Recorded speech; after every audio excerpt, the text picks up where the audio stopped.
More to come. All right. All right. We're going to go ahead and get started. Thanks, everyone, for joining us for our first time here at the Hollywood Climate Summit. We want to thank everyone who, the team that invited us, the tech team that's supporting us in this moment, and of course, everyone who's showing up in the chat. Like, we can't wait to talk with all of you. So I thought before we go into like what is kin theory, because we will definitely get in there, I'd love to invite my team members to share introductions of themselves. And then we're going to ask you all to do it in the chat because we want to meet you and know you. And so I'll go first. My name is Julie Keck. I use the pronouns she and her. And right now I'm joining from the land of many, many people, including the Council of Three Fires, commonly known as Chicago. And I would love, Jess, for you to share your information. Hi, everyone. It's really good to be here today. My name is Jessica Ramirez, and I use she and they pronouns. I prefer when people use them both when referring to me. I identify as Indigenous Latinx. I'm originally from South Texas, but for many, many generations, my family has been on those lands since time immemorial. I am on the Coast Salish territory in what is presently known as Seattle, Washington, so in the Pacific Northwest. And it's a pleasure to get to be here and get to share more about our project called Kin Theory. Michelle, throwing it to you. Hello, it's so wonderful to be with this team that I so dearly love and these wonderful partners and all of you in the audience. I'm calling in today from the Lenape land in present day Philadelphia. My name is Michelle Hurtubise. I use she, her pronouns, and I am a strategist for the Kin Theory team. Part of my PhD research is with all of the wonderful things going on at Tero, which we'll talk about. I'm Chinese, French, and Irish with a background in arts and activism. And so it's been so wonderful to have such a dynamic team come together to help indigenize the film industry and create all the good things that are happening. So I'll pass it back to you, Julie. Wonderful. And I added in the chat, some people are already doing this, but an invitation to all of you who are joining us today, share your name, your pronouns, any identities that you feel comfortable sharing and the land that you're calling in from. And I added a link that's helpful if that's something that you're still learning about. There's always so much to learn, right? So next I'm going to invite Jessica, excuse me, to share like what is kin theory. And as Jessica is taking us through this, I'm also going to be sharing our website and just showing you some different aspects of what we do. Cool. Yeah. Thanks, Julie. So Kin Theory is this really amazing database and project that we've been building, and it has been live for the last 2 years. It's a global Indigenous media makers database where we're just hoping to create media connections between Indigenous filmmakers from really all over the world. And we really just want to support the narrative sovereignty that belongs into the kind of storytelling that we're growing here. We have, through the database, we want Indigenous filmmakers to create profiles, to search for other makers. We want people to find resources under our Learn tab. We want people to connect with us through the events that we do, like this one. And we want people to email us too, to get connected with us, to chat about the things that are going on with you and your project, or potentially just questions that you have around navigating the industry. All of this is a project of Tero, which is a global nonprofit. We're based in Seattle, Washington, but we really focus on empowering Indigenous people from all over the world. Specifically, we work in the Pacific Islands, the Amazon as it exists in Ecuador, Colombia, and Brazil. And then also North America, Canada, all the way up to the Arctic Circle, which we call Turtle Island. And a lot of this is because in these 3 focus areas, Indigenous peoples sustain 80% of the world's remaining biodiversity. And that's a really important part of how our global climate can stay intact, even in the fire that we're living in right now. So everything from fresh water and food security, all of these ecosystems are essential. And Tero is here to support that work and to really focus on the ways that Indigenous people steward the land, and that, that kind of leadership and the ways that they do that are really a benefit to our entire planet. So, our kin theory community is one way that we're here to support climate storytellers and really create a network of Indigenous media makers to feel like they can all not only find support with us, but find support with each other. Jess, you're so good at that. Thank you. Michelle, you were actually involved as our, I think I like to call you our chief strategist, but our strategist for kin theory. You were there from the beginning of this project, and I'd love to hear a little bit about that origin story and just kind of the work that you do to drive this forward. Thanks, Julie. Yeah, it's been a really, as I'm sure for many of you, transformative few years is maybe a word we can put to it. But my relationship with Tero and Tracy Rector, our project lead, began in 2019 at the Flaherty Film Seminar. Tracy and I were both fellows there, and it really was a place where we could talk about films and problems and possibilities and things going on. Tero is a unique global foundation in that it has policy and storytelling going on. And within this unique sort of institution, there was this opportunity really to create tools and create community at the same time, which is something that Tracy and I were talking a lot about when we were first meeting, that there were these, US or global institutions that had brought people together, that had tools for Indigenous connection that had sort of come and gone, and things that left holes and room for more opportunity. And so when Tracy came on to Tero, like, great, let's jump into those holes, let's jump into those opportunities and help create a tool with all of the, hopes and dreams and desires and resources that are available. So that's a little bit broad of a dream of how it started, but we are idea people and putting it all into action. I was brought on as a kin theory strategist, and as the team grew, so did the partners, which I know that we'll get into a little bit. But what happened is we had this idea of global connection of Indigenous media makers.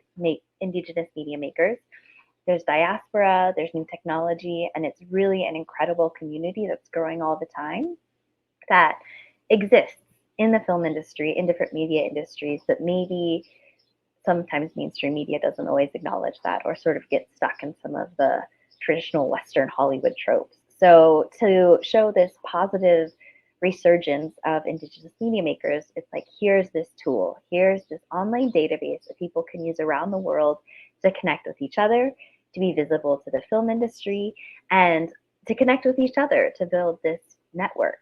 So we're working on things like making it multilingual, creating an archive of our events, and really growing not only just a tool, which is interesting, like tech is interesting, Hopin is interesting, Zoom is interesting, there's all these limitations and possibilities we find, but to not let that stop us from doing the heart of the work, which started with me and Tracy being fellows, sitting on the grass, sneezing, having a good time, talking about films, being like, what does that mean for the film industry? What does it mean to bring people together?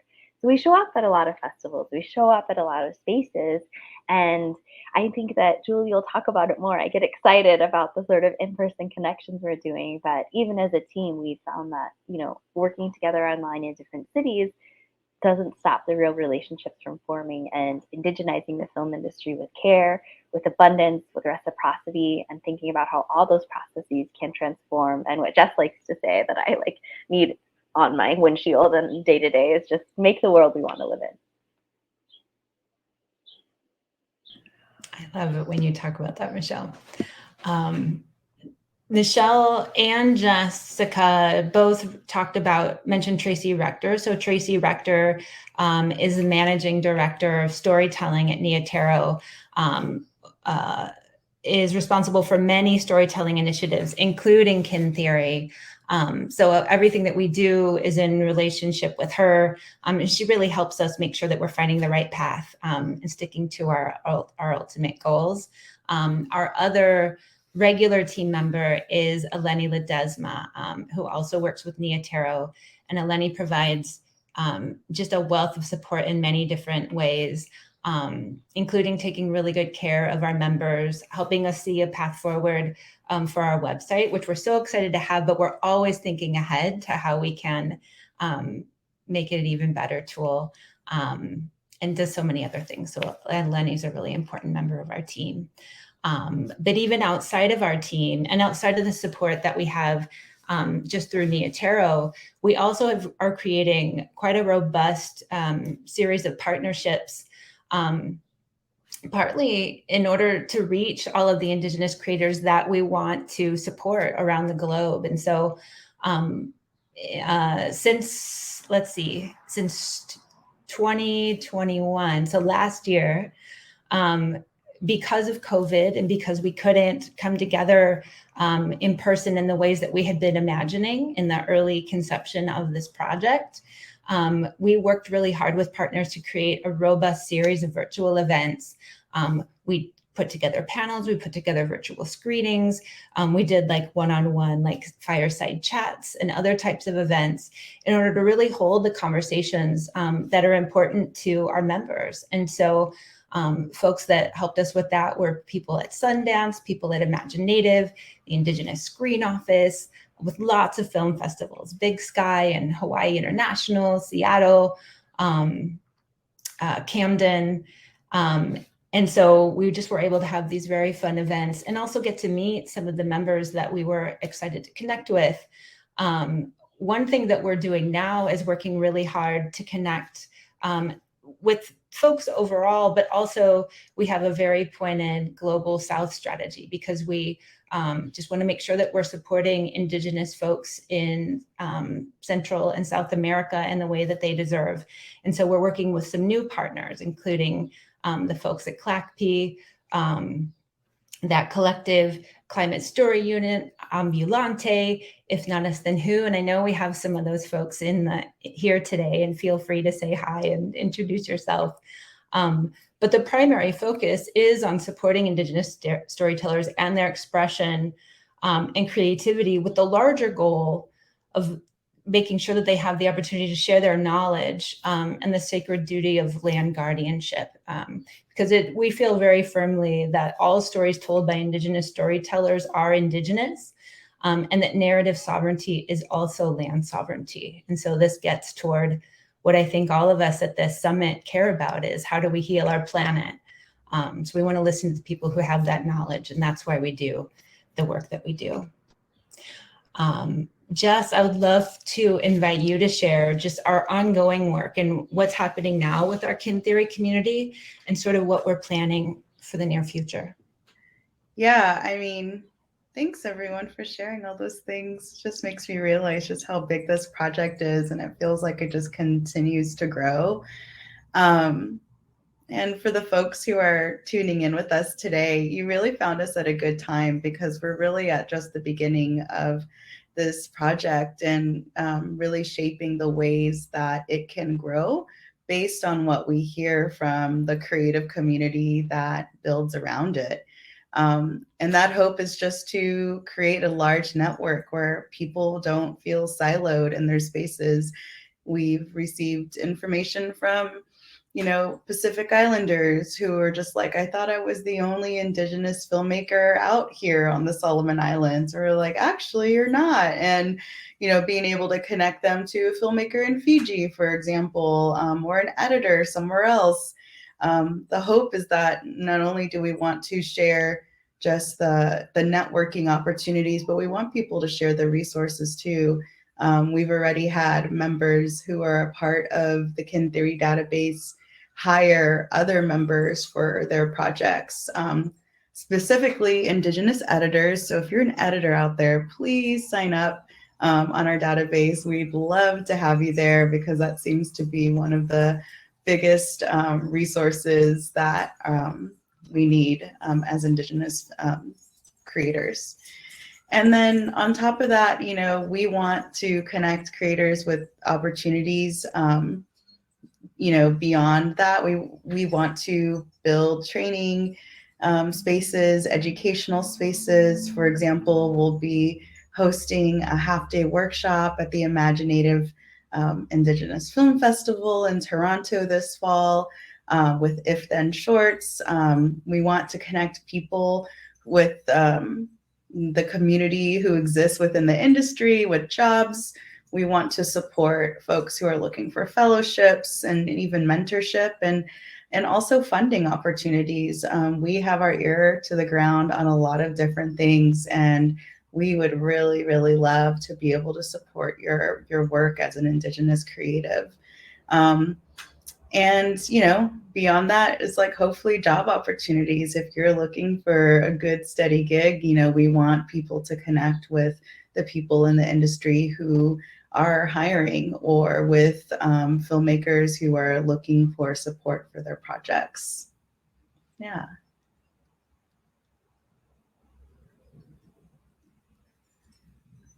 Just to tap onto that, because that's so well expressed, Jess, I think that Kin Theory is a really amazing connector. I mean, it's this database tool to connect people, but also what we try to do with each partner we talk to or maker is to think about those things, like what Jess was saying, like, is there an editor that we need? Or for a partner, is there a panel where someone is looking for an Indigenous creative, or perhaps someone having a different kind of work, and just really being real with those relationships where it's, like, what are the trades, what are the things, who knows who, and how can we use these resources abundantly to share with different partners as well as people and just works. We've been able to screen works from different makers that are signed up for our database. We hope you can all sign up. I know that we'll talk more about that, but been able to create events where our Kin Theory members screen their works, join us at events, speak on different panels in various ways to amplify their creation. Julie's also an amazing writer, writes up a lot of stuff. So I'll pass it back to you, Julie. Thanks for letting me jump in. You're just trying to embarrass me, and I will take that as graciously as I can. One very cool thing that we've just started, and we're excited to ramp up now, are the ways in which we can actually be talking directly with with not only the folks who are in our community, but the folks we hope will join our community. These events are part of that, obviously. But we've also started something called virtual office hours, and Jess is the star of those. So I would love, Jess, if you would talk about that. Yeah, come talk to me. I'm literally in a Zoom room and Julie will drop the link for the Eventbrite. It's the third Thursday of every month at 10 a.m. Pacific. So do the math depending on which time zone you're in. But it's every third Thursday, at least through the rest of the year. And, my hope is that people come through, and depending on how many folks there are, we could have a more intimate conversation, or there will be another team member from Kin Theory. We could have breakout groups and just have smaller conversations. But yeah, the hopes is just to make some, face-to-face contact for what it's worth in this virtual world. And just come chat with me. You can bring kind of anything to the table. We can't promise that we can answer all of the questions, but we can, at least do our best to support you or find you the right person to connect with. Yeah, I would say that's mostly what it is. It's me in a room, hanging out in my house because I mostly work from home, and you might see my dog. I mean, Luna's really the star of anything that Luna can be a part of. Yeah, that's great. And then another thing that we do is we do communicate with our members. We have a larger newsletter that anyone can sign up for to learn about the development of Kin Theory and our events and other things like that. And then we also communicate with those who have created profiles. And through that, we actually share some of the very cool offerings from our partners that they want to contribute to help support what we're doing. And so for our members, we're trying to share waivers for film festival submissions, tickets to festivals, special news about fellowships and things like that. And so It's just another way that we're trying to engage with our partners. The best partnerships, we all are doing different things in different ways, and then we come together to kind of share all those resources. And so those are some of the things that we're working on sharing with our members. And for example, Michelle mentioned that a lot of the seeds of kin theory kind of started at the Flaherty Film Seminar. And very soon, members of our team are headed to Flaherty Film Seminar again in New York. And Tero actually sponsored some of our kin theory members to come and be a part of it. And so we're really excited that happened, and so excited to announce the next opportunities like that that we can bring to the group. Jess, I feel like you did talk about like future workshops and interviews already, sort of in the context of the virtual office hours. Was there anything else you wanted to include around that? No, but that's not to say that we wouldn't have anything in the works. So if you're not someone who likes to check on websites all the time, we're really most active in our newsletter. So if you sign up for our newsletter, you'll get information for new events or workshops that we might be putting on. Yeah, I would say that's all I got to add on that one. I will add a link to where you can sign up for the newsletter to get that information. But Michelle, I'm going to put you on the spot a little bit. I would love it if you could talk about what it's like to be a part of the wider kin theory community. Certainly our goal here is to support Indigenous filmmakers, but there are lots of different ways to do that and lots of different people who can be involved in that. I would love for you to talk about that. Sure. I think that it's a really interesting place personally to be someone who has an arts and activism background, now being in academia, and thinking about like, where does money come from? How can we get it to the people whose work we really want to support and maybe have been historically underrepresented or currently underfunded? And so there's a lot of bridging, I think, that happens. Bridging between being like, okay, how can we be present with makers on the ground and be like, what are your front lines? What are your issues? What do you need? What language is useful to you? And then, okay, how do we put that into tech that is multilingual, that is non-binary, that is accessible? How do we put that into event spaces that really invite community in and call people into a new way of understanding without making people who are busy being creators do that kind of work? So like talking to funders, talking to structures of oppression, talking to decolonizing tactics that maybe people on the front lines are filming and talking about, or maybe they're busy being a parent and being a creative and holding multiple jobs, and doing all of those different things. And so I think that when we talk about being a wider part of the kin theory community, it really is like, what are new ways we can support each other?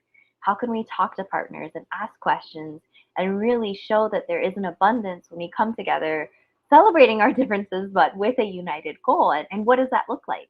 So this is a really living, breathing, changing, transformative space, we hope, which means like maybe we're behind on some tech because we are trying to think inclusively and broadly while also being practical along the way. And so, being part of the kin theory community means that we are also here to listen with you, that we think that what you're giving is as much as anything we could possibly give. And so co-creating the space, even now, we really certainly hope that we have time to hear from you and to converse with you here a bit too. We all have said we miss seeing your faces, but we love this chatter in the chat. So if there's questions, like if you want to hear a little bit more about what Tero is, what kin theory is, us, or what it means to be a part of the community. I like to have these big dreams, like we're changing the world, but more practically, we do have a newsletter you can sign up for. We do have a resources page looking at how you can look to Indigenous protocols and procedures to guide your work. What are other databases out there that are also doing this work? There's been such a rise in resilience of communities being like, we are here, we have phenomenal work. Let's all do it together and support one another and share things. So we are sharing some resources and trying to create a newsletter that creates a conversation online about who needs what, who's doing the work there, where, how do we celebrate it? And come together to create relationships that can lead to great projects too. Not only indigenizing the film industry, but who's an editor, who's a producer, who's an animator, who's working in VR, and sharing that. So, you know, there is a historical harm that we all, I'm sure, have encountered, but we don't want to live in that space. We certainly want to acknowledge that there's genocide and trauma and harm that has happened with erasure, misrepresentation, and those things that have happened, and then say, okay, what's beyond that? How do we create the next thing with that strength and resilience that communities are already showing in those spaces to be good partners to move forward in new ways? So, Julie, what else were you thinking that you were hoping I might answer? I'd love to hear why we're a team. No, you got it. You're great. I did add a chat, and I see we have a question from Bonnie Sundance, which we will totally get to. Bonnie, thank you so much for like kicking that off. But before we do that, I shared a question in the chat, and just really a simple question, like what brought you here today? Like what about seeing this session like woke up your curiosity? What are you hoping to learn? What are you bringing to the space? And then if you feel brave, I know for a lot of people here, this is like the first time you're hearing about this. And this is a thing that, you know, has not existed in this way before. And so feel free if you're like thinking around like, how can I interact with Kin Theory? Like, how can I be a member? How can I be part of the community? We'd love to hear just your initial thoughts about that. That helps us figure out if we're explaining it the right way. Like we learn with you. We're not here just to teach and talk. We're here to learn. So yeah, I'd love to hear like what brought you here today, and what are you learning? Jess and Michelle, I'm going to share Bonnie's question and I thought we could maybe answer it as a group. I know I have some thoughts. And so Bonnie said, I wonder about the need to create documentaries for schools that represent Indigenous worldview and current issues in each state. Colorado needs that. Shout out sort of to Colorado. I think I'm going to start off, but then Michelle and Jess, please do join me. I think an exciting thing about Kin Theory, and Bonnie, when you get to look at the website and go through the creator search and like see the amazing storytellers that are there, I think a wonderful thing is that yes, we can talk about creating new work, but you're going to find a bunch of creators who have already made beautiful, robust work, you know, that there are films that already exist. They might be technical documentaries. They might just be the films from their perspectives, narrative or otherwise, nonfiction or otherwise. And so I think a neat thing to find is that like there are already a wealth of projects, and by connecting with the creators in the database and in the community, I think there's a great opportunity for really rich partnerships. And especially, you know, and that's a conversation to be had with each individual creator. I think there are different thoughts on how to share work and how our creators want to be perceived. And we don't want to speak for them. What we have not created is like a database of projects, and then here you can rent these projects and share them out. We are hoping for more intimate connections and collaborations. But yeah, I mean, we are just at the beginning of this. We are just growing these connections. So that's a wonderful question. And thank you so much. And Jessica and Michelle, I'd love for your thoughts on that. Yeah, I mean, that's a great question, Bonnie, and I really appreciate it. And as someone who comes from a background of community organizing, like, you know, obviously there's many more levels of strategy involved, because once you find the films, then you get to show them. But if you want them across the board to create like the change that you really want, you know, you want to work with the school districts, and you want to be able to put pressure on these larger institutions so that it is something that everyone is learning, and not just one specific classroom. But one thing that I will say is that there are lots of Indigenous made films out there with impact campaigns where you can not only show the work, but then also teach it in your classrooms. I highly recommend, depending on the age of these students, Dawnland, which was produced by Tracy Rector, who's my boss, has an amazing curriculum and impact campaign with the Upstander Project. And that's just one example of many. It's one of my most favorite films that have come out recently in terms of like learning beyond the film and what to do about that story, like once you walk away from it. But no, I think that's my addition. Do we have other questions? Can I tap onto that too? I totally pulled up Dawnland just when you said that. I tried to share one of the links. Upstander is also a phenomenal, they create a lot of educational material. So if you're an educator who wants to teach a film like Dawnland, a great documentary to be used in schools, they have curriculum that's ready for you to use. We know you educators are working really hard. We believe in teaching the teachers. And so as a teacher, you can say, hey, students, go look at this great profiles upon profiles of contemporary Indigenous media makers, and you can see work samples, and all you have to do is make an account as an ally, and you can look through the profiles and see contemporary work which you can use in your class. We love Upstander also because they're a partner on another project with films that are great for schools called the Reciprocity Project. So these are documentaries from around the world, different forms of media. Also a project of Mia Tero that really embraces on-the-ground change in communities that are wonderful to go on PBS and in schools.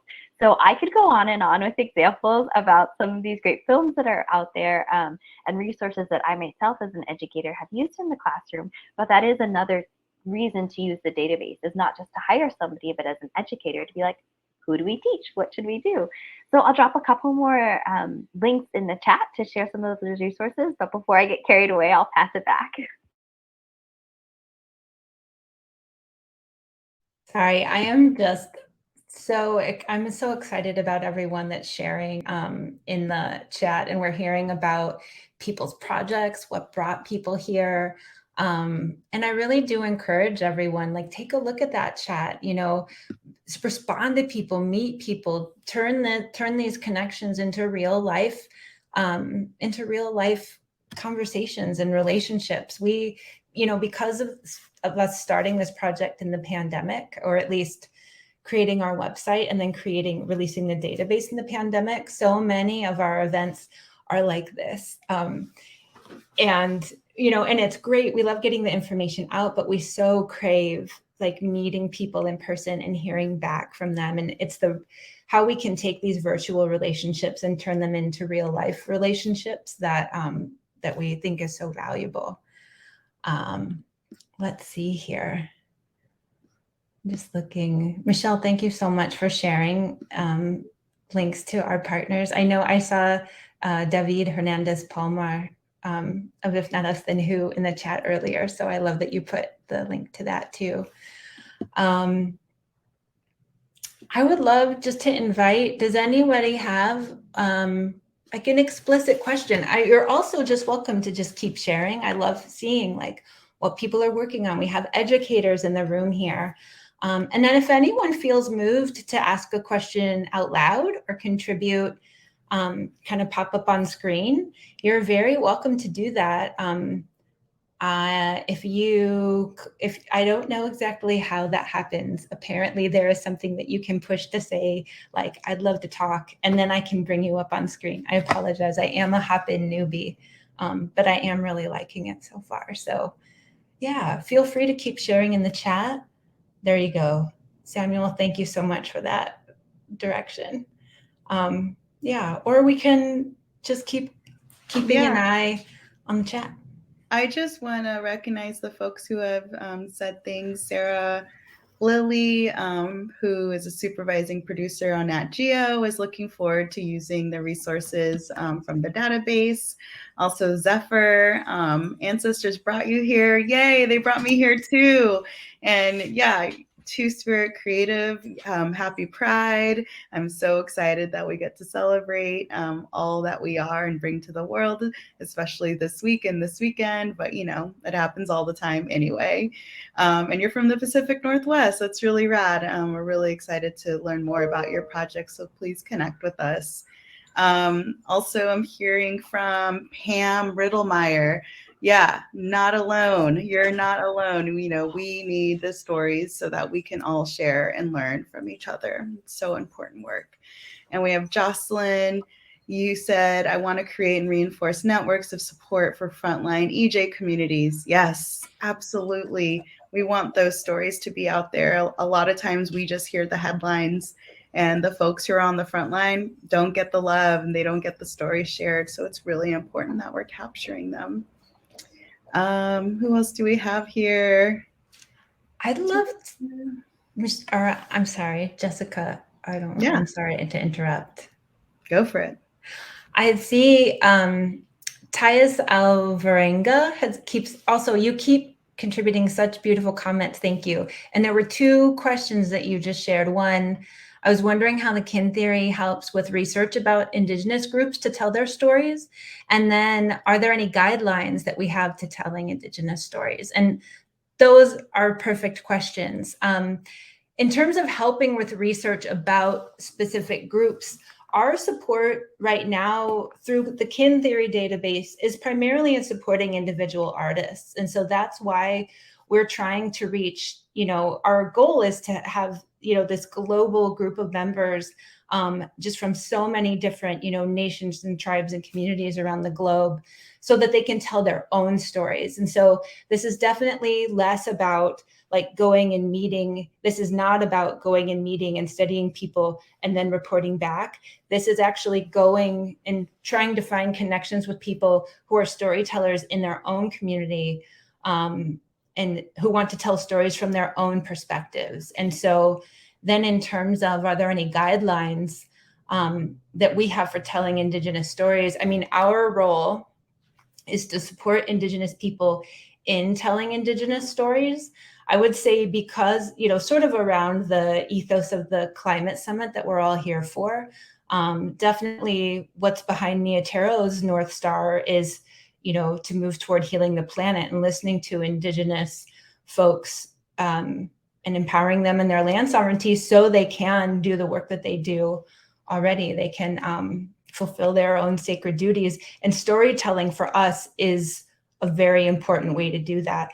There's also amazing policy work. There are things that are done, between other types of governments, lots and lots of other work, amazing activist work, people on the front lines really doing all of that.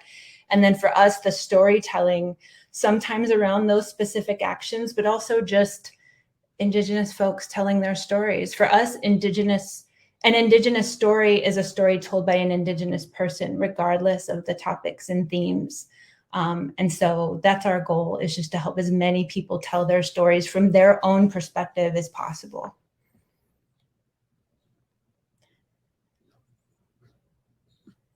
Oh, and I'm just catching the chat, everybody. Thank you so much. There's David. Hello, David. It's always so good to have you there. Yeah. And I see, Will, you contributed. You said, I would love to explore stories of Indigenous science. I think that that connecting with and learning from and supporting Indigenous creators is a great way to do that. I don't know your identities, Will, and I do not want to make assumptions. But I know that, and I didn't say my identities at the start. I identify as a white, cis, queer woman with settler heritage. And my people are French, German, and Swiss. And so when I come into this work, I'm not here to define what a story is or to say oh, that sounds like a really great story. I'm going to tell it now. And so, so I need to do some, I need to learn these things and then I'll share it out. For me, that's not the role that I have here. Mine is to empower the Indigenous storytellers. And sometimes that is storytelling with, I get to be here with my team. I get to work directly with our members and other amazing storytellers through Tero. And so for me, personally, it's about how do I use my own skills and my own energy to support this storytelling. And a part of that can be gorgeous collaboration. And part of what we want to do is also foster that collaboration when it is wanted,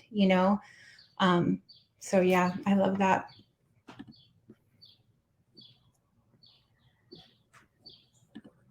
Michelle or Jess, anything on your mind? Yeah, a little bit. I think I loved just the share out of what people have said. I'm kind of like, oh my gosh, tech, all of these people and talking, and I don't know where to look. And it's really exciting to have this abundance.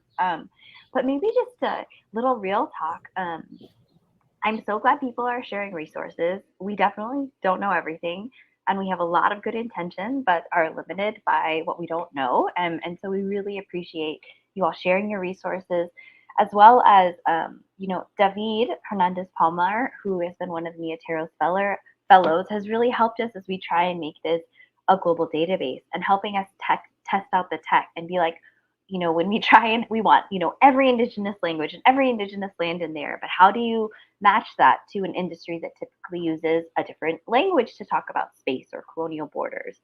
And how do we navigate those spaces? And so just a huge shout out and gratitude for those connections and what Julie was saying about, we realize there are gaps and want to make connections around the world, but we need people to help us.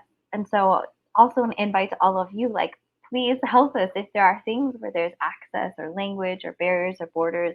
Like, this is growing. We are learning, and we certainly can't do it alone and are not perfect. And so I'm sure there's more than David, who's been wonderful partners in the audience, but as a personal friend, I just wanted to say thank you for that and helping us, move forward together, not in perfection, but really, we need each other to know how we create a community online and in person. And so please keep sharing the resources, but also, like I dropped the email in there. It's just admin@kintheory.org. Maybe that's not right. There's an email address, which I'll look up and share again. Yeah, you got it. That's right. Oh, great. Okay.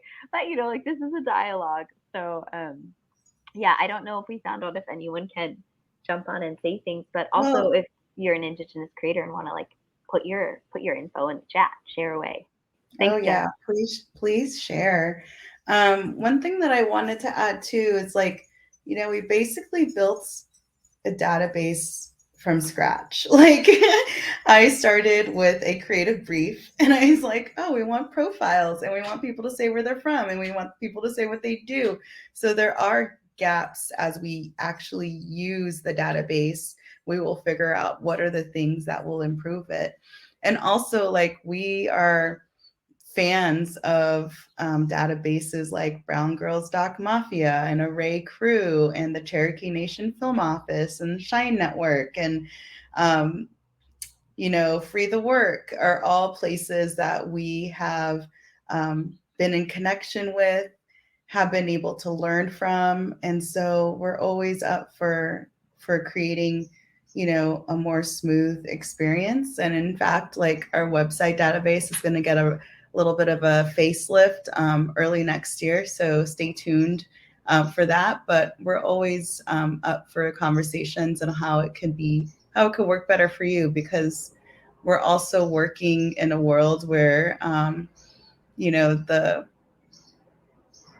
I would say, like, the culture of how many spaces are created are rooted in capitalism and white supremacy and are there to uphold that. And so, sometimes when it comes to locations, for example, it's like, well, how do we get, people who are non-Indigenous to understand that an Indigenous land acknowledgement is also, like, Seattle, Washington, for example. Like, if I said Duwamish territory, I would also have to put, where it is that I'm from. And so these are the ways that we're also just trying to decolonize these spaces just a little bit at a time. So it can be a little goofy, and especially for people where territories overlap in different states or in different, regions of a country.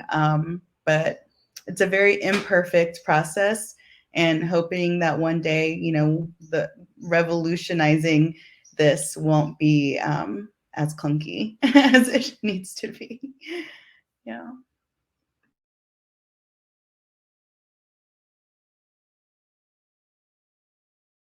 Lots of questions in the chat, Julie. Yeah, I would love to mention Zephyr Elise's question, and it's a good one. It's an important one. I would love to get it started, but Jess and Michelle, I would love your perspectives on this as well. So Zephyr Lee says, may I ask a direct Indian question? Are there any concerns about the co-optation of Indigenous creatives' work by the nonprofit industrial complex through this or any other database type centralizing us and our work? And that is a very fair question.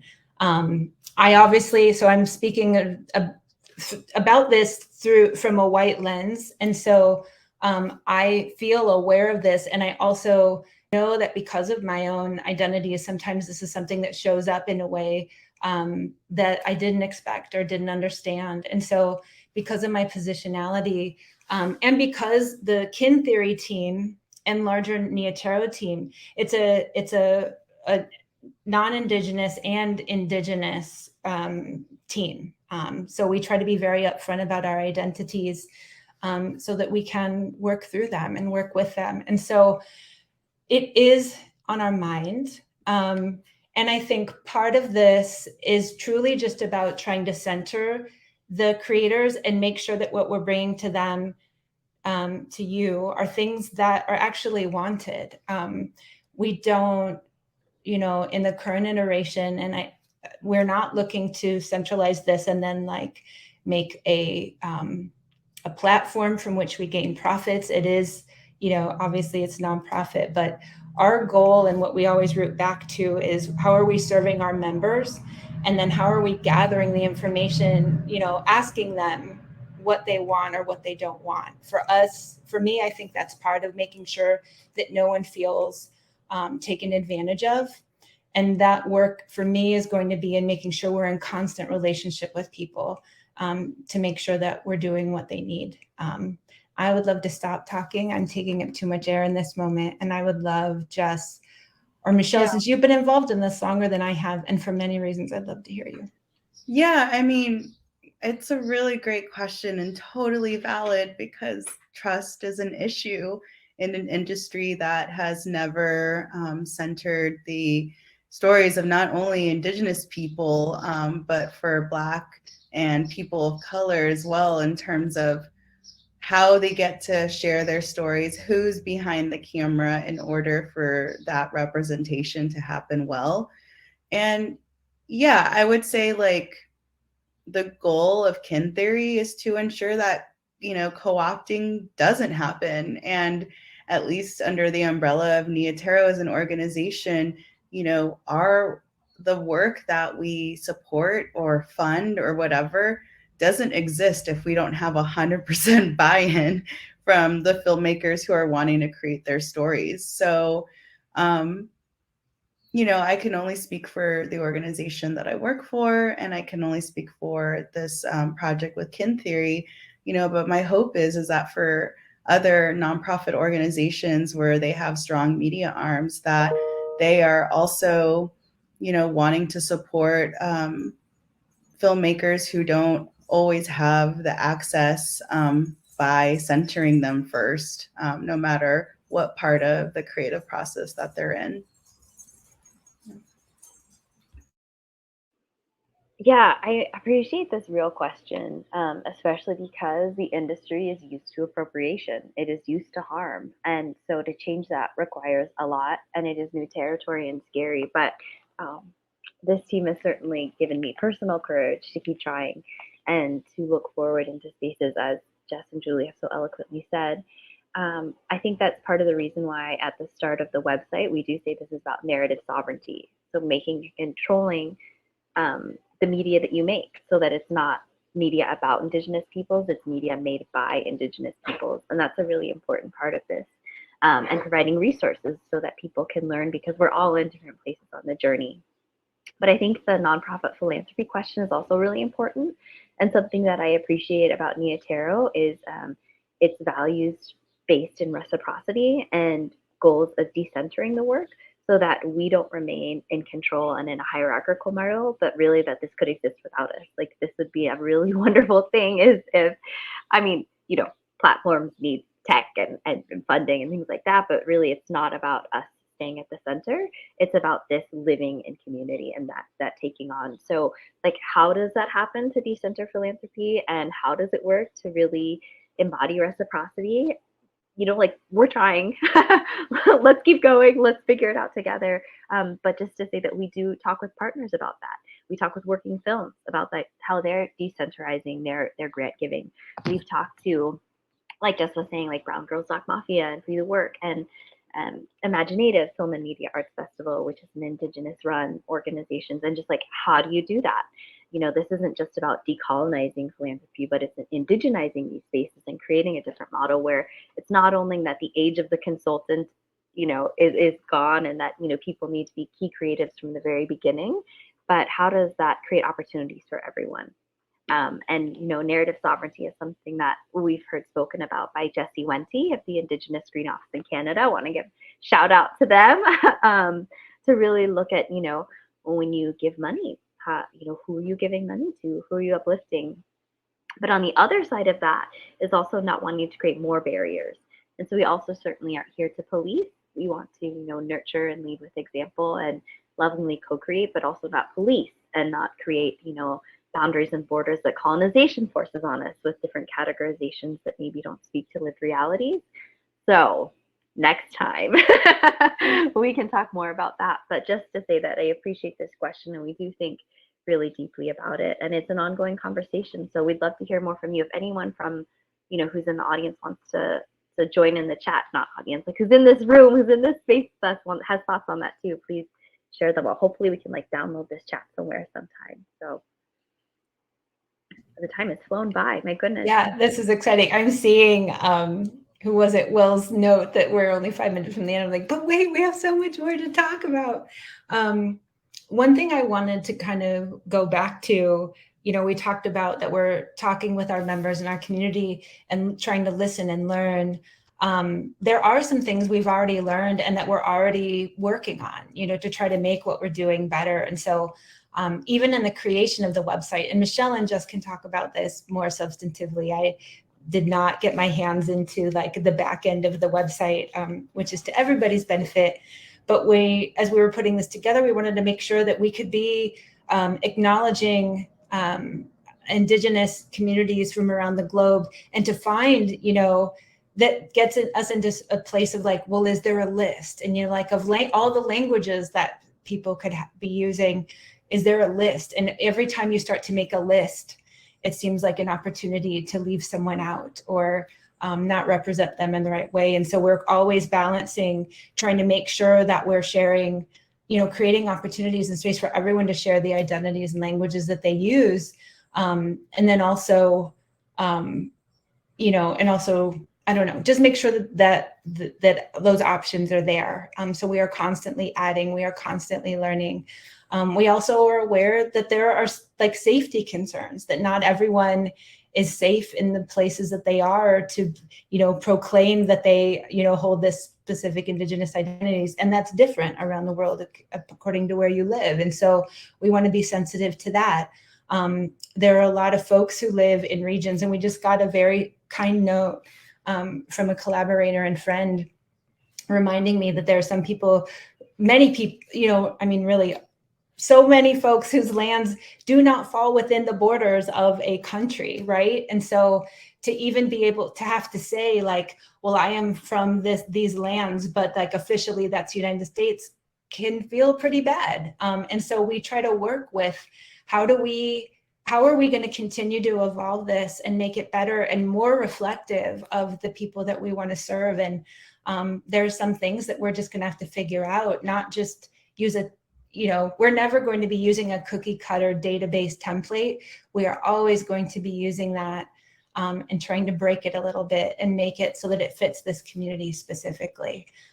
We're always working to try to enhance our own translation abilities, so we're a small team with knowledge of certain languages, and we're working on how do we expand that so that what we have on the website, but also in our events when we get to talk to people, how can we accommodate folks who speak other languages so that they can actually take advantage of what we're doing if it sounds good to them. So yeah, always listening and learning. It's a whole other session to talk about mistakes and roadblocks we've run into and the sometimes inelegant ways we have worked our way through it. But doing it here together as a team is a feels pretty good. I know I'm proud of what we're building, and it still has so much further to go. Yeah, and just to add that, like, we are coming in at a really beautiful time when there's fractures made in the industry due to social unrest and COVID-19 and new technology, but also that, like, we're standing on generations of work of Indigenous filmmakers leading the front lines of change in the industry. Like, how humbling and phenomenal to come in at a time where creators have been making work for generations and have years of experience that we can just say, oh, look, they've been doing it forever and all along. These storytellers since time immemorial are willing to share their stories and work with me, with us. And so it's really an honor to be in this space with ongoing work. And we didn't talk about climate a whole bunch, but like Julie mentioned, narrative sovereignty is connected to land sovereignty. And Tero, as a global foundation that we are an initiative of, is really looking to secure Indigenous guardianship of vital ecosystems, because 80% of the world's biodiversity is in Indigenous hands and Indigenous lands. And so it's in all our best interest to look to those incredible leaders. So thank you all so much. I hope you all stay in touch and we get to see you someday. This is great. I do think we could go all night, but I think there are other things happening, not only at the summit, but everyone's lives. I did want to say, Mandy, I saw your question and I tried to answer it in the chat. And hopefully, with the Hollywood Climate Summit team's generosity, we would love to get a chance to look at this chat, and then, and we'll try to answer these questions in different ways. But in the meantime, we would love it. We would love it if, like, the easiest way to continue the conversation with us is you can email us, and I bet Michelle will do it again and start like sharing the links. If you email us directly, we will get back to you because we will be so excited to hear from you. We do send out monthly newsletters, and so that'll include our events and other special things that are happening. If you're in this and you're even not quite sure yet, like, should I set up a member profile or is there another way for me to join? That information's on our website, and you can email us too. Like, we can help you figure that out. And of course, you can join us for that every third Thursday of the month, those office hours with Jess. Jess will have special guests. Sometimes we'll join in, sometimes other people that we've mentioned. And you can ask anything. And sometimes we'll say, we don't know, but let's figure it out together. So that's kind of where we are. I do want to add something to Mandy's question about, like, how are we, how does this work with agencies, networks, studios, production? Like, how are we creating those connections and relationships? And, like, thanks Hollywood Climate Summit. And it's like, your programming sponsors are just the people we want to be in relationship with, like Netflix, NBC Universal, Paramount, even Meta. We have worked with Redford Center and organizations like Participant Media. Like, we're here to have all the conversations with all those people. So if you're in this room listening to us, like, we would love to connect with you too. Yeah. I think we're at time. Thank you, everyone. Thanks so much for all the folks who showed up. It's really been a pleasure to get to speak about this project that we have been working on really hard. And we're always up for all of the conversations on how to make it better serve the communities that we want to serve, which are Indigenous creators. So thank you. Thanks all. Have a good one. Take care.